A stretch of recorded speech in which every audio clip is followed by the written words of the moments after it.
How's it going, guys? Welcome back to TheBlueShifting. Welcome back to the House of Fata Morgana Reincarnation. So, we are on the Pauline and Nakamura? Nakashi? I can't remember his name. The Beast.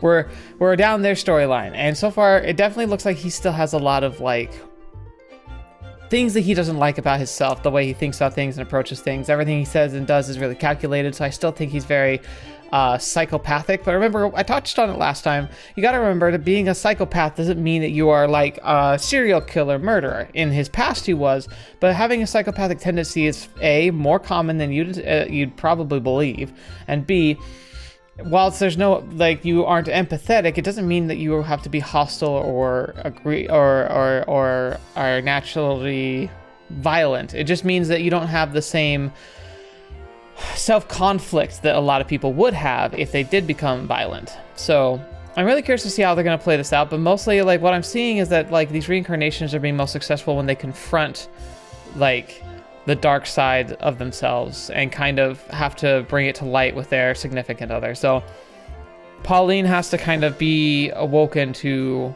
the kind of person he actually is, and she has to decide if that's something she's worth sticking around for. And he has to decide if there's value in someone like him, which I think there is, but I can understand, like, why he would doubt. If I was like that, I would struggle too. But anyway, that's all for the day to figure out, so I hope you guys enjoy. Thank you so much for joining me. Hope you guys are having a good day, and that, yeah, you look forward to the rest of the week. So let's jump right in. All right, back. Thanks for carrying the bags. どういたしまして。しかし、買いすぎじゃないか？明らかに一食分どころじゃない気が。だよね。私も途中から買いすぎって思ったんだけど。スーパーって気になるものがたくさんあって、ついついあれもこれもって手を出しちゃうんだよね。Unfortunately, this doesn't bode well for her ability to cook. まあ、余った分は冷凍庫に入れておくから問題ないさ。ところで、何を作るのかまだ教えてもらってないんだが。Let me guess. You have no idea? それはね。内緒です。じゃあキッチン借りるね。Yukimasaは座って待ってくれていいからね。手伝わなくて大丈夫だよ。ああ。じゃあ、お言葉に甘えて。Yukimasa. Sorry, I forgot your name. ポーリーンに料理を作ってもらうのは初めてだな。正直、あまり家庭的なところは想像できないが。Am I terrible for thinking the exact same thing? まあ、よほどのことがなければ失敗はしないだろう。Oh. Fire! ポーリーン、大丈夫か？ちょっとした事故は起きたけど、無事に料理ができたね。Oh no. ああ、そうだね、ポーリーン。あれがちょっとした事故の範囲なら。No one died, I suppose, so. お家は燃えなかったから大丈夫だよ。さ、冷めないうちに召し上がれ。Farewell, soldier. It was good knowing you while you were here. ちなみに、何を作ったのか聞いてもいいかな？見てもわからない？Yukimasaに日本の味を楽しんでもらおうと思って、肉じゃがとお味噌汁と白いご飯を炊いたの。なるほど。おかゆとビーフシチューと茶色い液体の何かではなかったんだね。Brown mystery goo. Oh no. 確かに見た目はあんまり良くないけど、でもね、味は美味しいよ。私ちゃんと味見したもん。Oh no. 大丈夫。疑っていないよ。じゃあ、いただきます。Here we go. どうかな？美味しい？ Alright, what are we gonna do here? ああ、結構いけるよ。ありがとう、ポーリン。死ぬほどのまずさではなくてよかった。味が濃くて、高血圧にはなりそうだが。Okay, gotcha. So it actually tastes okay. It just looks horrific and it's really fatty. ところで、この肉じゃがには何のソースを使ったんだ？ソースはソースだよ。ウスターソース。 Okay. How much? Because that's a strong ingredient. 肉じゃがにはウスターソースではなく醤油、ソイソースを使うんだよ。そうなの？ソースって言ったらそれしか思いつかなかった。Ah. でもこれはこれで美味しいよ。和風じゃなくて洋風だけど。I suppose it wouldn't be too bad because Worcestershire sauce, or how are you supposed to say it? Worcestershire sauce is a very strong, but so is soy sauce. So yeah, that is interesting. I wonder if you could do that with very many recipes, just kind of flip it. それじゃあ日本を懐かしんでもらえないじゃない。次はもっと頑張るからまた料理させてね。楽しみにしているよ。私ね、雪政にたくさん喜んでほしいの。だから好きなものとか欲しいものがあったらいつでも言っていいんだからね。なあ、ポーリン。君はどうして？何？いや、なんでもないんだ。How are you what? 君はどうしてそこまで俺を好きになるの？ That's a question. That is a question. なんて、どの口が言うつもりだ。彼女が好むような人間を演じているのは他ならぬ俺自身じゃないか。Darn. Like, there is imposter syndrome where you don't feel like you deserve what you've gotten in your life, and it can be really difficult to overcome that. I think he's really suffering from it, though, because I don't think he knows who he is. Like, he knows who he's supposed to be, essentially. He knows what society expects of him, and he knows how to replicate it. But he doesn't feel like that's him, because, well, I'm guessing that his natural tendencies go to dark places, and he probably just doesn't even entertain that, you know? Like, he doesn't follow it through at all. Maybe, like I said, maybe he's got a way of venting his, like, more distasteful feelings, but that would lead to him having a very much a disassociated respect of himself. And remember, I'm not into psychology very much. Like, I find it fascinating, but I definitely didn't study this at all. Like, unlike physics, where I have dabbled in the studying of, but my guess is that he's got a disassociation, not dissociative, not the disorder, dissociative disorder. I just mean a dissociation with himself and his life. It's kind of what ends up preluding a lot of people's midlife crises when they hit like their 40s, when they suddenly realize, when like the reality of the fact that like their life is starting to tiptoe towards the end, and like that reality sets in, and then they take a look at their life and they're like, am I doing what I want to do right now? Like, am I really going to like die, and like is this going to be all I have? And that's a disassociation disorder, where the place that they thought they were and wanted to be and where they are very different. And I think that's what he's got. Like, he doesn't know what he wants to be, but he knows it's not what he is, and so he's got to struggle with that feeling. It's a sucky thing not to deal with. .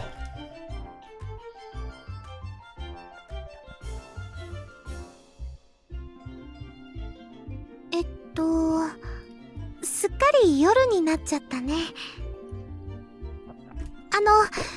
Oh! 今夜はそうだね。遅くなってしまったから家まで送っていくよ。Oh, Yukimasa. 泊まっていっちゃダメなのかな。Bold. He's like, oh no. ほら、私たち付き合って2ヶ月目なのにまだお泊まりもしてないし、だから送っていくよ、ポーリン。Oh, I get it, but how's she gonna interpret that? 雪政、私と一緒にいるの嫌？いや、違う。そんなことはない。君を止めたくないわけじゃないんだ。ただ、今夜は少し用事もあってね。だから、また別の機会にしよう。すまない。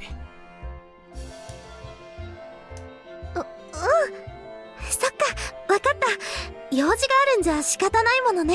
Oh, you could hear like her biting her lip there. Oh man. あ Fetch.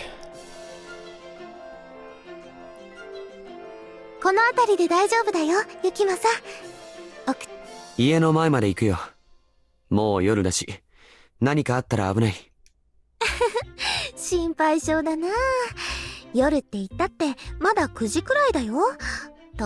都会だからこそというのもあるけどね。分かったよ。それならなるべく大通りを歩いて帰るんだ。薄暗い裏通りには行かないように。最近不良がたむろしているって噂だから。Oh, I wonder if he goes vigilante. Maybe that's how he gets through his stuff. 大丈夫だよ。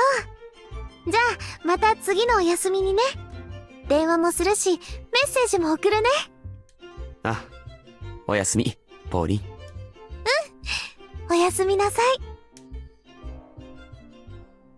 い。Mm-hmm. What's how much you want to bet she's not gonna? Yeah. I have other business to attend to, so we'll have to make arrangements for another time. Yukimasa didn't seem to realize it, but he chased me out with almost the exact same line on several other occasions. I'd even asked him what this business he had, but he would never give me specifics. Just that it wasn't important. At first I assumed he was being a gentleman and trying not to rush into things, or that he genuinely did have something to take care of. And it wasn't like I thought he was lying now, but there was only so many times it could take being turned down the same way, before I started thinking maybe he didn't like me at all. Or maybe he had something to hide. Not great options either way, but I can see why she gets to that logic. Everyone has skeletons in their closet, things they don't want other people to find out about. I wasn't going to ask him to spill everything to earn my trust. I wanted to be reasonable as much as I could. I didn't want to do anything to make him uncomfortable. I wasn't going to chew him out for not telling me every little thing, and I certainly had no interest in getting into a fight with him over it. The less conflict in a relationship, the better. I was sure all he needed was more time. He would let me stay over when we were a little closer. We'd only been dating for 2 months after all. It was too soon to get worried. Everything was going to be fine. I repeated that to myself several times, and then decided to head home. But for some reason, my legs refused to move. Yeah. Uh-oh. What is 自分 this? の信じる奴以外の言葉は耳に入らないんだ。何にも変わってないよ。Oh, interesting. Something Maria had said to me a long time ago floated up into my mind. Maria always did have trust issues, but she'd gone too far that time, accusing him of doing something terrible, so I'd snapped back at her, something I'd rarely did. Why had that, of all memories, come back to me now, though? I had to trust him, or what was the point? Sure, he could be eerily kind, and it was hard to read from time to time. But if I didn't believe in him, who would? あれ、さっきの変じゃない？私マリアにそんなこと言われた？確かに忠告は受けたことがあるけど。Yeah. でも何にも変わってないなんて。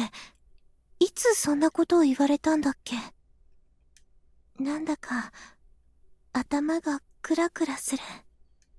The image in my mind of that moment wasn't the cafe where Maria worked, but a small room in a cottage I had no memory of. It was so vague I couldn't make out much more than that, though. So isn't that a memory from like the reconstructed history when Michelle went back and kind of relived like the whole like final moments of Morgana's life, the last 3 days? Like, wasn't that a confrontation in the cottage with Nellie? If she has a memory of that, I didn't really think, because I thought that was all like a reconstruction. So I thought the only people who were participating were Morgana, Michelle, and Giselle remotely. But maybe not. Maybe they were all actually involved in that and have like actual memories from that. If I'm misremembering that, let me know. But I'm pretty sure I never saw Marie and Pauline meet except in that expansion. Because I don't think Marie talked to anybody when she came to kill Jacopo in that time. like the original timeline. Yet despite not being able to place the memory, I had a distinct feeling it was something very dear to me. But it didn't end there.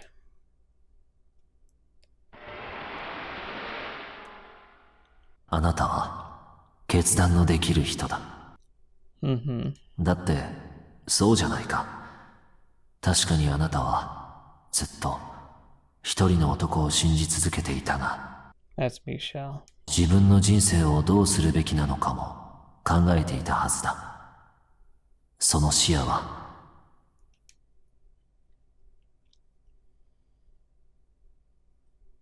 The next came a man's voice I had no recollection of. Who could it have been, and why did it sound like he knew me? What was going on? I was gripped with a sensation I didn't have the words for. There was a man's voice in my head. I didn't know him, but he seemed to know me. To most people, that would probably be unsettling. But for some reason I couldn't explain, the sound of his voice was more reassuring. It felt like light in the darkness, guiding me away from a path of destruction. Only not to my present self, but for me in the far past. Something told me his words were still relevant to me now, though.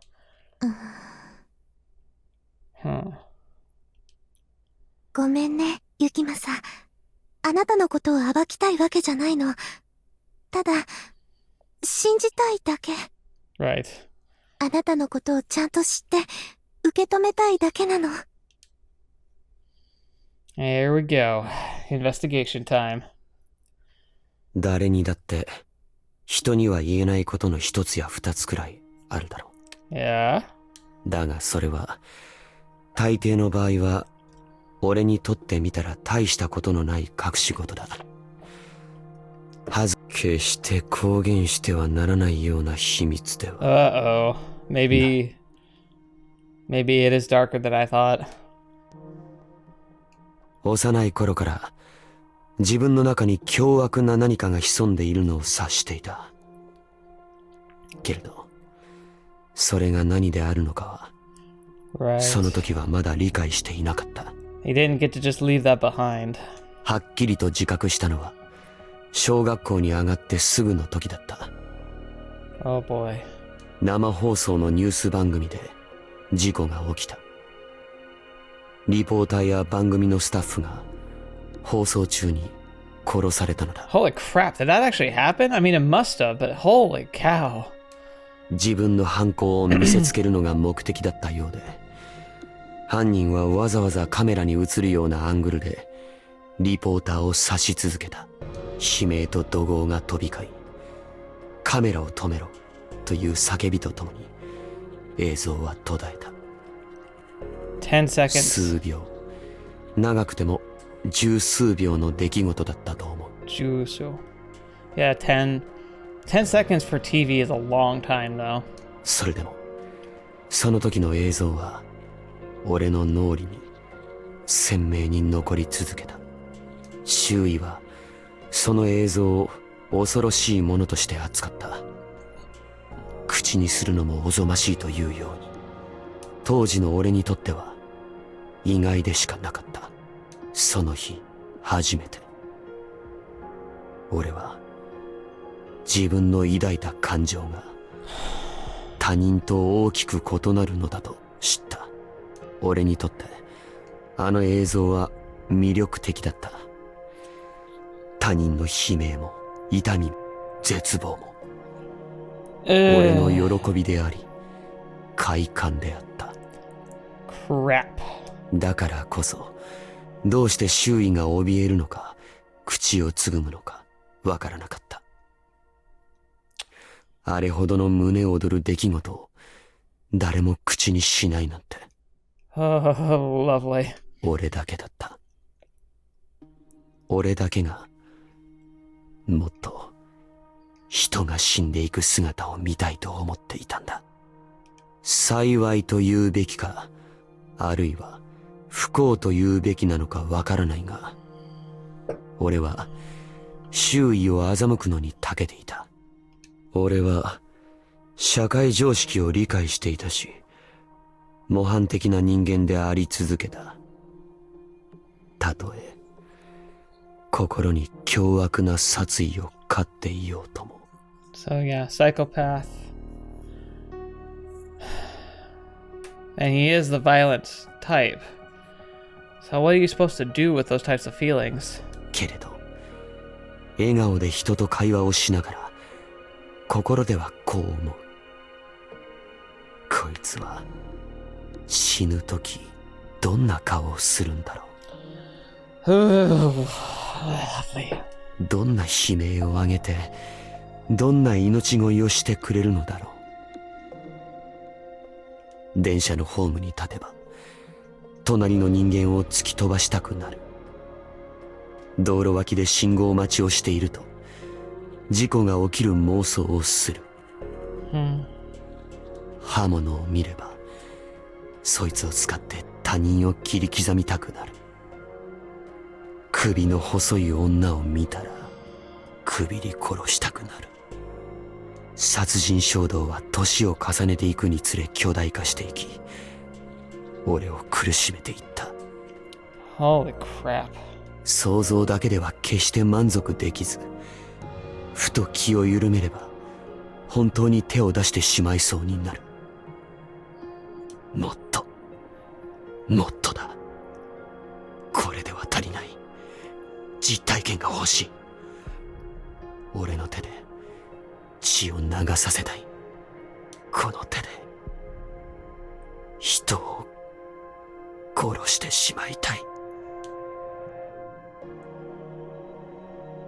欲望が極限まで高まると、そもそもなぜ自制する必要があるのか自問するようになった。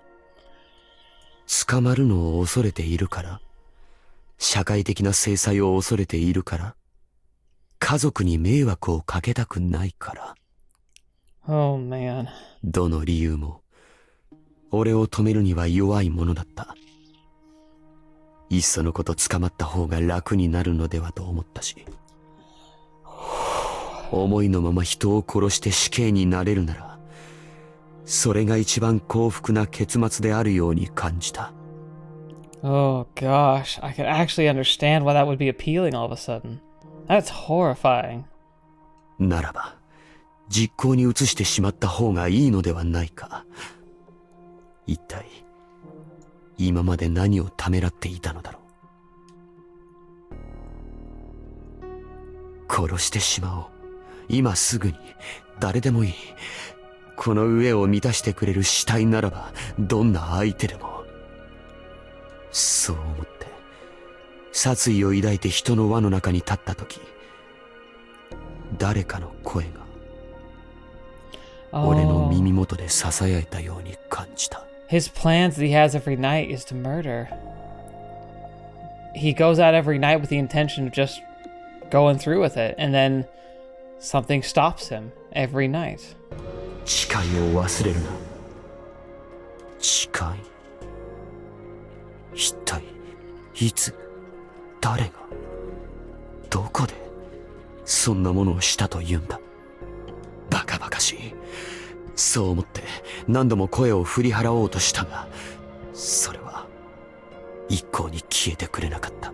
それだけでなく、人を殺そうと決意したとき、必ずと言っていいほど現れる。その声を聞くと、俺は身動きが取れなくなり、立ち止まるしかなかった。What a torturous life. 何よりその声は、俺自身のものであるように感じられた。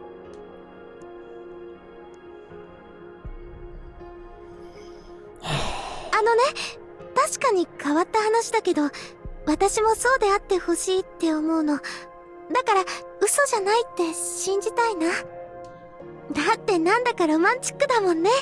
私のことを前から知っていたような気がするって。もしかしたら運命の出会いなのかも。なんてね。ポーリン、俺はお前に重すぎる隠し事をしている。今はかろうじて制御できているこの欲望も、このままではいつか表に出てしまうだろう。So what are we supposed to do about this? だから分かっているんだ。俺はお前の隣にいるべき男ではないし、微笑みを向けてもらえるような人間でもない。私の望みはね、あなたと一緒にのんびり暮らすこと。大きなことなんて望んでないの。普通に生きて、だんだんおばちゃんになって、その時には子供が3人くらいいて、争いもなく、気づいたらおばあちゃんになって。何事もない人生だったなぁ。でも、最高だったなーって、そういう風に、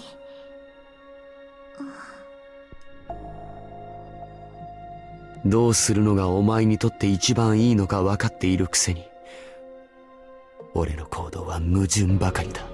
Right. ポーリーンが俺の隣で笑ってくれると、心が落ち着いていく。The beast. 彼女がいると、人殺しの自分が鳴りを潜め、彼女は俺の鎖だ。俺をまともな人間の世界につなぎ止める唯一の存在。けれど俺の歪んだ欲望は、彼女の存在があっても、俺の心には二つの願望が存在し続けていた。Oh boy. 一つは欲望の赴くままに他人を傷つけ、残酷なやり方で殺してしまいたいという。そしてもう一つは、彼女の夢見るような平和な世界で共に穏やかに暮らしたいという願い。 That's not too bad. それらの願望はあまりにも違いすぎていた。互いに背を向け、別々の方向に向かっている二つの望みが共存することなど。 That's true. ほら、私たち付き合って2ヶ月目なのに、まだお泊まりもしてないし。だから、雪政、私と一緒にいるの、嫌？彼女を得たことで安らぎを知ったはずだったのに、最近は Oh. その彼女を殺める夢ばかり見る。 That's a problem. 誰でもいいから殺したいだった願望が、彼女こそ殺めたいに変化していく。 Oh no. 彼女にだけは手を出してはいけないと、そう誓ったはずなのに、俺の隣で無防備に眠る彼女を見るたびに、その命を奪い去りたくなるのだ。だから俺は彼女と夜を明かすことができない。越えてはならぬ一線を越えた瞬間、俺は人ではなくなるだろう。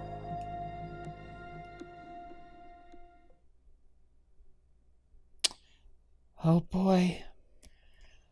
Lovely. I was right to be worried. 行くか。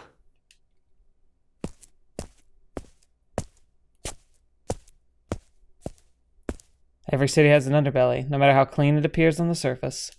You can try to put up appearances until the end of time, but hiding your seedy population doesn't get rid of them. And that was the very first thing I looked into when I moved here.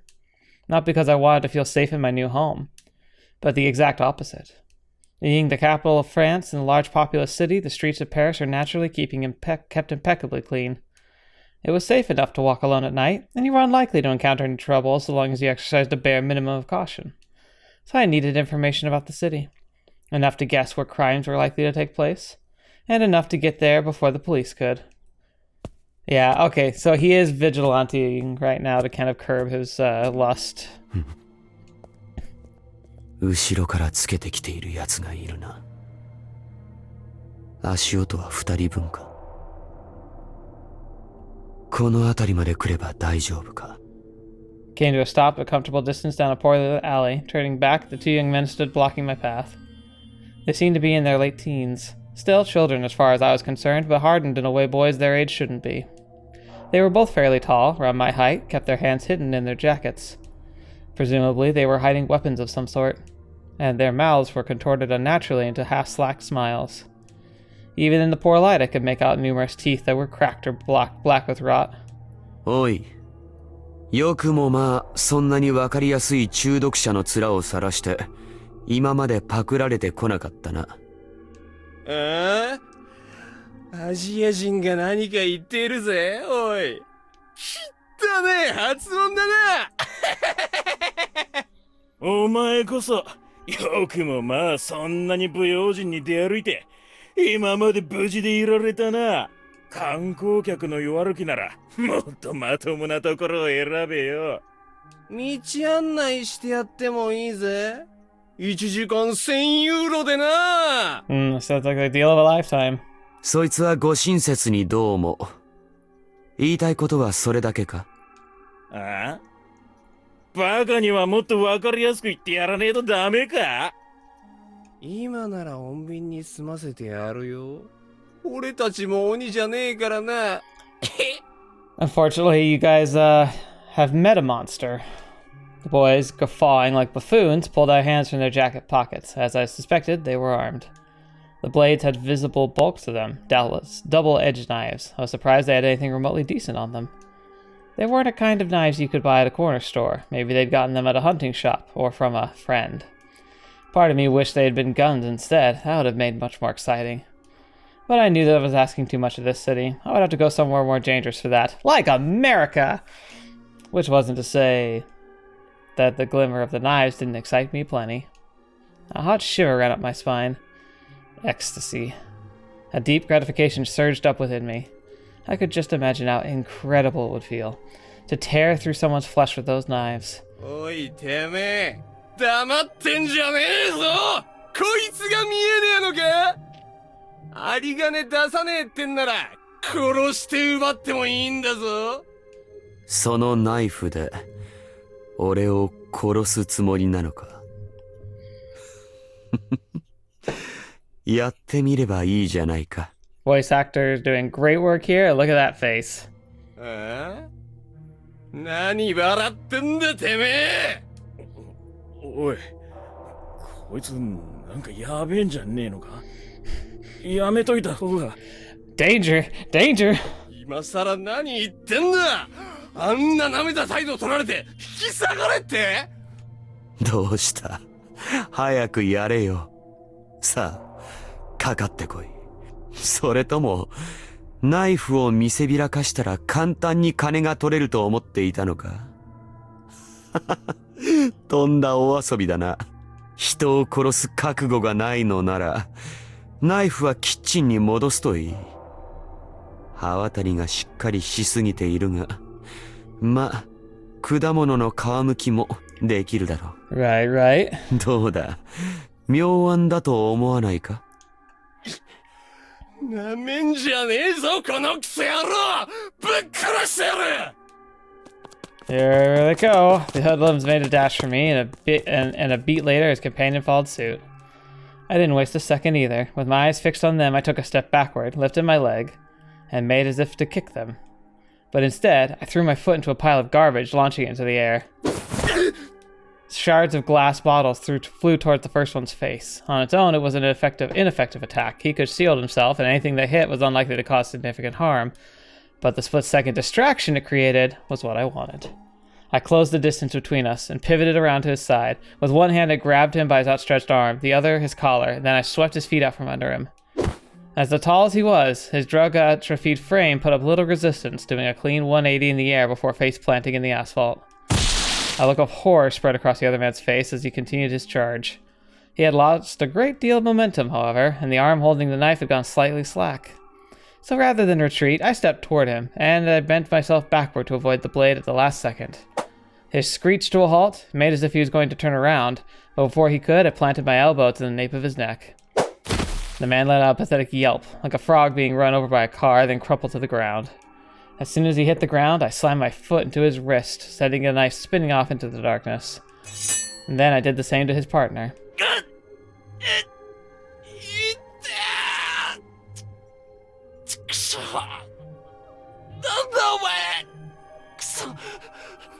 わかった。もう手を引く。だから見逃あっけなさすぎる。あまりにも簡単すぎてあくびが出そうだ。もう少し頑張れなかったのか？ The man tried to get up, so I stomped on his back. Apparently it was more than just physically slow. 手を引くだって。おかしな話だ。確かに手を出してきたのはお前たちかもしれないが、そもそも誘い込んだのはこちらだというのに、返り討ちにした程度で済ますわけがないだろう。that'd be the worst thing to hear. これは狩りなんだからな。なんだこいつ。やっぱりどこかおかしい。The other man made an attempt to escape, so I planted my foot on his face. But it seemed I put too much force into it. He crashed into the wall and then slid limply to the ground. おいおい、急に動き出すから反射的に足が出てしまったじゃないか。ああ、もったいない。気絶させてしまった。The man's nose was shattered, his face covered in blood, and his eyes rolled back. Gravity was the only force left acting on his body. For a second, I was afraid I'd killed him, but I could see his chest rise and falling, and his fingers twitching slightly. That was fine then. I had no intention of killing either of them, after all. All I wanted was to see a little blood. From people, nobody would mind seeing a little beaten up. あっちは意識を飛ばしてしまったから、お前に頑張ってもらおうか。Oh, lovely! I grabbed the man by the back of his head, paying no heed to his squirming.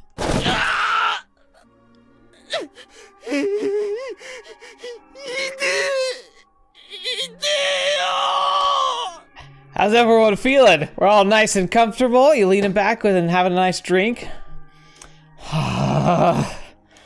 And slammed his face into the asphalt. The thick blood dribbled from his nose. There wasn't much yet, so it was probably my imagination. But I felt as though I was enveloped in the sweet, coppery aroma. Endorphins flooded my brain, drowning out my reason.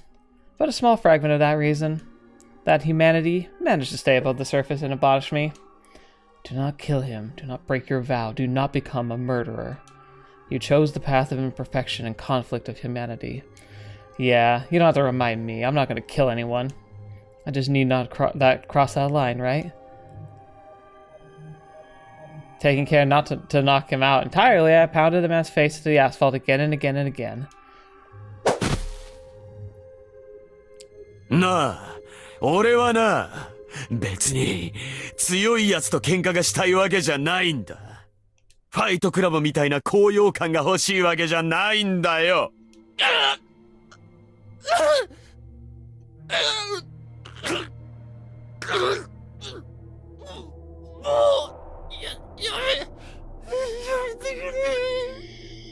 ただひたすらこうやって一方的に痛みを与えたいだけなんだ。Oh, that laugh. Again and again and again and again and again and again. Oh, this is sounding familiar.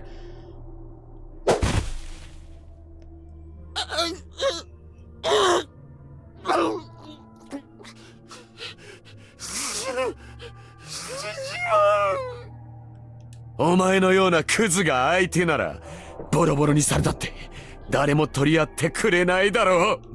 Screams echo through the dimly lit alleyway. まあ、一番のクズは俺だろうがな。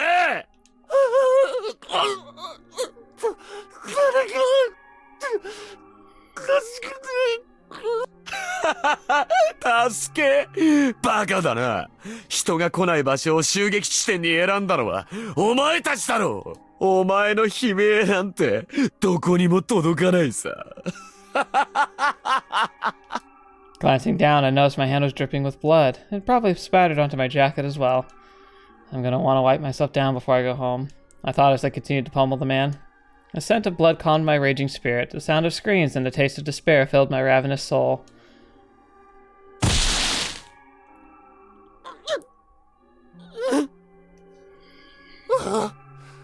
Oh gosh.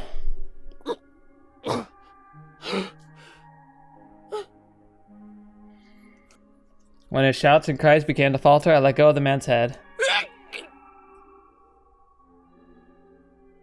Bloody foam oozing from his mouth, his whole body twitched on the ground.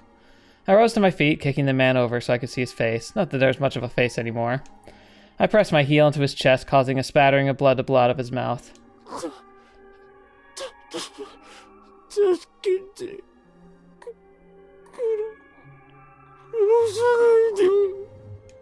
The once ferocious man was now begging like a small child to be spared. おい、もうギブアップか。なんだつまらんな。こっちはまだ満足していないんだ。ああ、そうだ。お前たちが持ってきたあのナイフを使ってみるのはどうだろう。あいつで、お前の指を切り落とすのさ。一本一本。全部なくなるまで楽しそうだと思わないかなあ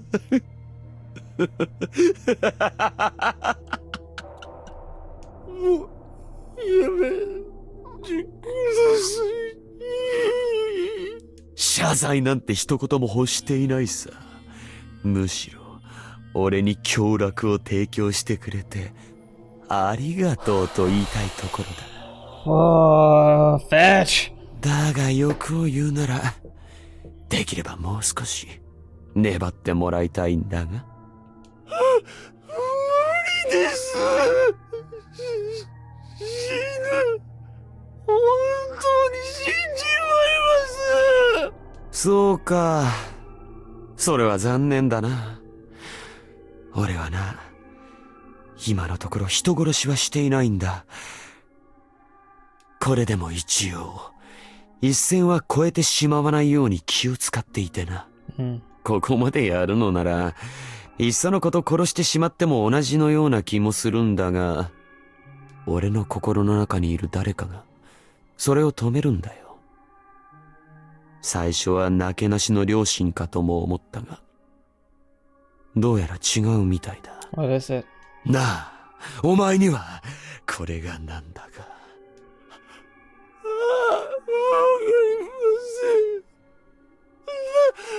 助けて殺さないでくださいそうだなわかるわけないよなお前俺のことは頭のいかれたやつだって思っているだろう Yes, definitely 思ってないです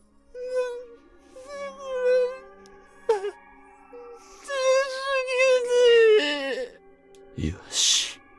なら、俺に命乞いをしろ。情けなく。これでもかっていうくらいみっともなく。助けてください。何でもします。お金も、俺が払います。ごめんなさい。許してください。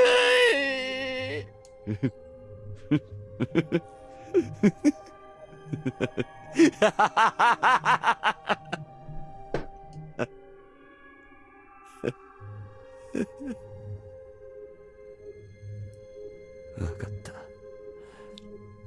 もういい、俺は帰る。早いところお前も病院に行け。俺のことは口に出すなよ。言ったところで不良同士の喧嘩だと思われるだろうが念のためだ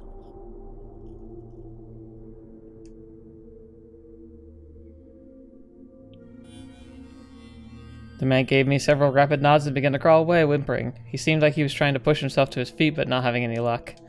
But I didn't give a darn about what happened to him next. What I needed to do was wipe the blood off me, get home, and sleep. And watch to see if any dead bodies showed up on the news over the next few days. I didn't even give the beaten and battered pair a second glance. They were the dregs of humanity, so they were the fair game. Of course, as I had told the one man, I was the lowest scum of all. I pulverized men to quench my thirst. But I never killed them. I kept my vow. I wasn't so far gone to think anything other than murder was okay, though. I knew perfectly well that what I was doing was reprehensible. And still, in spite of that, I yearned for something more. Oh, YouTube's not gonna like this one. お邪魔しまーす。と、あれ、雪政どこかに出かけてるのかな？ Alright, we have to see how this goes. そっか。じゃあ、どうしよう。せっかくだから、矢探ししちゃおうかな。もしかしたら、彼の秘密が見つかるかもしれないし。Pauline, if this was anyone else, I'd be like, you're an idiot, but please find something! 泥棒みたいなことしちゃってごめんね、雪政。Only a couple hours earlier, Yukimasa and I had been hanging out together here talking and smiling and laughing and watching TV. But now it was deathly quiet. I felt a chill in the air as I stood there all by myself. When Yukimasa had a key made for me, he probably didn't think I would use it to sneak in when he wasn't around. He wouldn't have trusted me with it if he did. And up until today, I'd always gotten in touch before coming over. A surprise inspection like this was a first. とにかく、雪政がどうして私のことを止めてくれないのか突き止めなきゃ。もしかしたらベッドの近くに見られたくないものがあったりして。なんか恋人の家を勝手に探すのってちょっと興奮してきちゃう。いけない、冷静にならないと。ここに来るまでは変な声を思い出したこともあって深刻になっていたけど、あまり悲観的に考えることなんてないよね。よーし。あ、なんか DVD のケースが出てきた。ベッドの下に隠すとか、これって定番のエッチなビデオ？ B 級スプラッター映画？なんだ、エッチなビデオじゃないんだ。ってなんで私はがっかりしてるのかな。雪政ってこういうの好きなんだ。意外かも。実は夜な夜なスプラッター映画を見るのが趣味だったりするのかな。確かに人には言いづらいけど、でもそれくらいで引いたりしないんだけどな。一緒に見ようって言われたら目をつむっちゃうかもしれないけど、でも案外こういうのも楽しそうよね。これ以外には何かないのかな。あったあった。あれ、起動にパスワードが必要だ。なんだろうな。もしかして私の名前？やっぱり違うよね。付き合って2ヶ月の彼女の名前なんてそりゃ入れないか。他のパスワードも試してみようかな。誕生日とか。ダメだ。これも違う。じゃあ、ジャパン。やっぱり違うよね。なんだろうな。しまった。ロックがかかっちゃった。これだと私が触ったってバレバレになっちゃうんじゃ。She's such an idiot. どうしよう。このロックって解除できないのかな。足音が近づいてくる。もう帰ってきちゃったんだ。どうしよう。どこか隠れるところ。あのクローゼット、私一人くらいなら入れるんじゃないかな。急げ。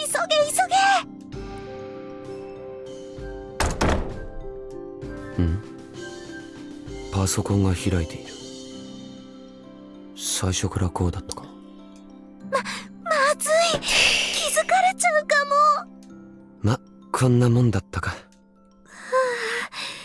かった。ってこれ隠れたら余計まずくない？慌ててクローゼットに入っちゃったけど出るタイミングないわ。Right. 私のバカ。普通に忘れ物しちゃったって言い訳をして顔を合わせた方がまだ自然だったんじゃない？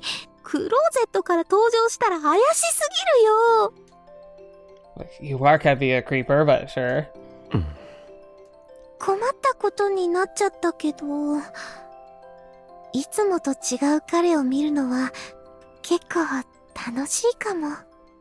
I peeked through the wardrobe's door, trying my best to keep my heart from leaping out of my throat. When he was with me, he always had a pleasant smile, so there was something refreshing about seeing him stone-faced now. Obviously, it would be weird if he always smiled to himself, but still, he looked almost like a different man when he was on his own. Finally taking my eyes off his face, I realized he was wearing a sweatsuit. He'd been out night jogging or something? He liked physical activity, so by itself, that wouldn't be unusual. But what did seem off was him saying he had business to attend to and then sending me home if all he was doing was going for a jog. He also looked exhausted. Was jogging supposed to wear you out so much? I would probably take a lot out of me since I never got much physical activity. But unlike me, Yukimasa was in shape. Regardless, physical activity meant sweat, and sweat meant he would go take a shower next, right? And then I could sneak out while he was in there. 汗を流すのも億劫だな。もう寝るか。本当に横になっちゃった。 So much for that plan. He went to bed drenched in sweat anyway. That had to reek. Slovenly was the last thing I expected to find out he was. After a few minutes, I could see his chest moving slowly up and down. My good, strong, healthy Yukimasa was quick to fall asleep too.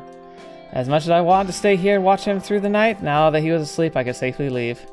I pushed through the wardrobe door open slowly and carefully, trying not to make a noise. The lights were off too, so I needed to be especially watchful of where I stepped so I didn't trip over anything. Tiptoeing my way toward the door, I abruptly came to a stop. 添い寝とかしちゃおうかな。 God, after what we just saw? People called me an airhead all the time, but even I had enough sense to realize how outrageous an idea that was. Not only had I snuck into his house without permission, now I was thinking about sneaking into bed with him. It was like something out of a trashy romance novel. On the other hand, we were dating. Maybe he would think it a pleasant surprise. That was pushing my luck, wasn't it? He would wake up in the morning, see me there, and it would probably give him a really big scare. It might even creep him out so much he'd break up with me. But still, the sight of him sleeping there so innocent and vulnerable was too much for me to resist. Who wouldn't want to run their fingers along that big back or put their arms around that perfectly slender waist? My conscience was screaming at me to behave and go home, but the primal part of me pulled me closer and closer to the bed. I carefully lifted one knee onto the bed, and the mattress let out a deafening creak.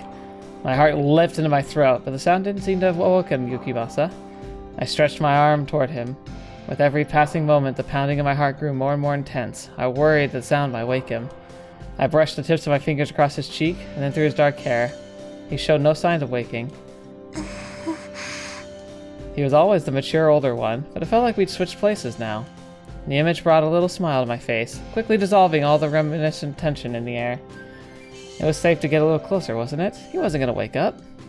My heart leapt back up as I lowered myself down onto his bed, cuddling up next to him. Oh my gosh, I was actually in the same bed with him. How brazen of you, Pauline. I could feel his breath on my lips as I gazed up at his face. He was on cloud 9. I wanted to keep going even higher. Rationally, I knew I had to get out of there before he woke up, but I was well past rationality at that point. In my excitement, it took me a few extra moments to notice the strange smell in his sweats. Something sharply layered beneath the scent of his sweat. I couldn't quite place it, though, so my curiosity would have remained unsatisfied for now. As I lay there basking in bliss, my eyelids started to grow heavy. No, Pauline, you can't go to sleep. You have to go home and now. But as hard as I tried to push myself out of bed, it was just too warm and cozy here, too. Oh, no. Oh, no.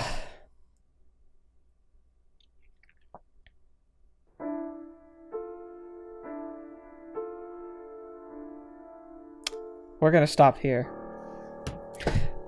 This is extraordinarily cruel, but I'm really, really wanting us to take a break. But we're gonna have to face whatever happens in the morning next week. I feel like I need a mental shower. That was really disturbingly positioned. The point of view, the mindset made a lot more sense this than it did in Fata Morgana. He was still so alien there, but here I could almost understand where he was coming from. I can also understand how it's not normal and not right, but I can kind of get it, you know? So yeah, things are about to get real spicy. So let's wait, take a breather, and next week see what happens. Hope things will be okay. There's hope though, there's hope. But man, I'm really struggling to see how this one ends well.